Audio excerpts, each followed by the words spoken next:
Assalamualaikum warahmatullahi wabarakatuh. Gimana kabarnya teman-teman semuanya? Semoga baik-baik saja. Pada video kali ini kita akan melanjutkan ya teman-teman, untuk soal dan pembahasan untuk jabatan ahli pertama jalan dan jembatan ini untuk P3K tahun 2022 ataupun untuk persiapan SKB CPNS tahun 2023. Mari kita mulai teman-teman semuanya. Oke, nomor 11. Kelas jalan dan muatan sumbu terberatnya yang salah di bawah ini adalah: A. Kelas 1 MST sama dengan 10 ton. B. Kelas khusus MST lebih dari 10 ton. C. Kelas 3 MST sama dengan 6 ton. D. Kelas 3 MST kurang atau sama dengan 8 ton. E. Kelas 3 MST sama dengan 8 ton.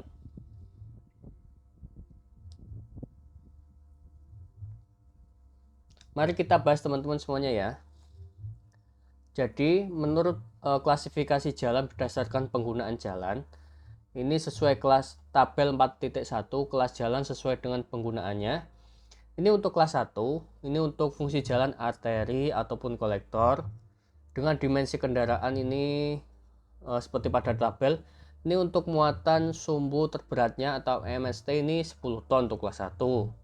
Kemudian untuk kelas 2 ini sama dengan 8 ton.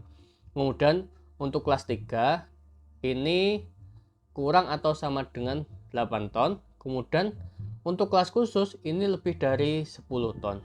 Jadi jawabannya adalah C teman-teman, yaitu kelas 3 MST sama dengan 6 ton. Nomor 12. Setiap orang yang sengaja melakukan kegiatan yang mengganggu fungsi jalan di dalam ruasnya dipidana paling lama ... atau denda paling banyak ... A. 18 bulan dengan denda 1,5 miliar. B. 14 hari dengan denda 3 juta. C. 12 bulan dengan denda 1 miliar. D. 3 bulan dengan denda 200 juta. E. 9 bulan dengan denda 500 juta.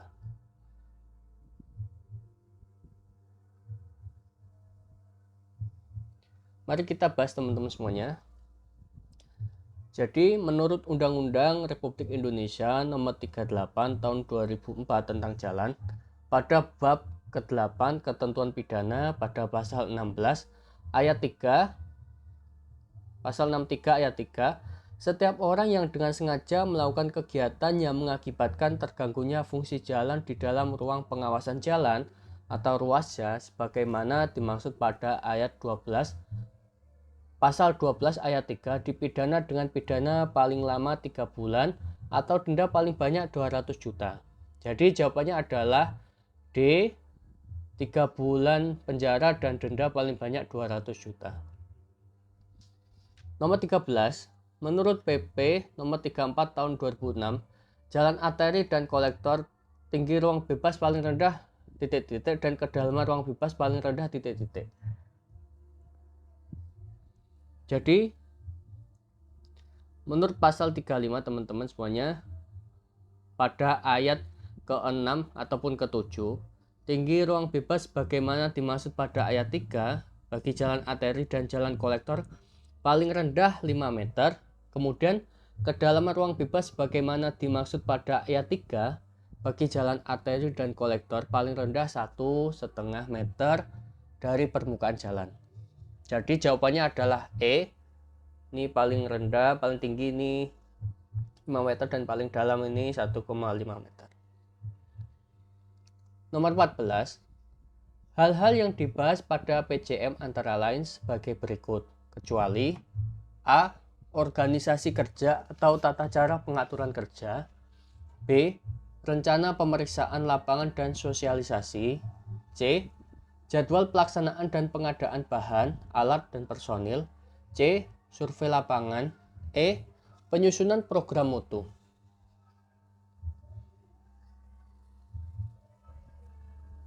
Mari kita bahas teman-teman semuanya.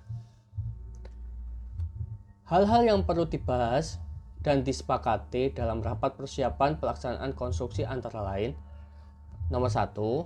Struktur organisasi proyek. 2. penyamaan persepsi tentang pasal-pasal yang tertuang dalam dokumen kontrak. 3. Usulan-usulan perubahan mengenai isi dalam pasal dalam dokumen kontrak. 4. Pendekatan prosedur administrasi penyelenggaraan pekerjaan. 6. Presentasi penyedia jasa dalam rencana penanganan pekerjaan melalui program untuk penyedia jasa, rencana mutu kontrak. 7. Presentasi konsultan pengawas tentang prosedur pengawasan pekerjaan berdasarkan uraian kegiatan pekerjaan penyedia jasa. 8. Pembahasan kendala yang diperkirakan akan timbul dan rencana penanganannya. 9. Penetapan masa berlaku izin kerja, request, dan pemaparan metode kerja yang akan digunakan. 10. Masalah-masalah lapangan terkait metode pekerjaan. 11. Rencana pemeliharaan dan pengaturan lalu lintas. 12. Pembahasan tentang tanggung jawab masing-masing unsur yang terkait dalam pelaksanaan pekerjaan. 13. Pembahasan tentang pembayaran prestasi pekerjaan dan syarat-syarat yang diusulkan untuk pelaksanaan pembayaran. 14. Fasilitas pendukung yang akan diberikan oleh pemberi pekerjaan atau satker dan hal-hal yang belum jelas tertuang dalam kontrak. Jadi jawabannya adalah yang kecuali yang dibahas dalam PCM adalah D. Survei lapangan. Nomor 15. Ketentuan teknis untuk suatu desain geometris jalan meliputi A. Kriteria desain, B.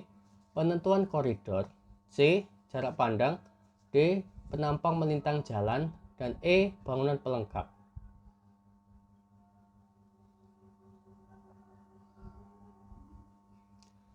Oke, jawabannya mari kita bahas teman-teman semuanya ya. Menurut ketentuan teknis, untuk suatu desain geometri jalan meliputi A. Kriteria desain, B. Penentuan koridor, C. Jarak pandang, D. Alinyemen horizontal termasuk di dalamnya jarak pandang dan daerah bebas samping di tikungan, E. Alinyemen vertikal dan koordinasi alinyemen horizontal dan vertikal, F. Penampang melintang jalan, dan G. Koordinasi alinyemen. Jadi jawabannya teman-teman semuanya adalah E. Bangunan pelengkap. Oke, terima kasih teman-teman atas antusiasnya. Jangan lupa ya teman-teman untuk dibantu subscribe, like, dan komen pada channel ini sehingga nanti saya akan membuat video-video tentang soal dan pembahasan untuk part-part selanjutnya. Terima kasih teman-teman. Assalamualaikum warahmatullahi wabarakatuh.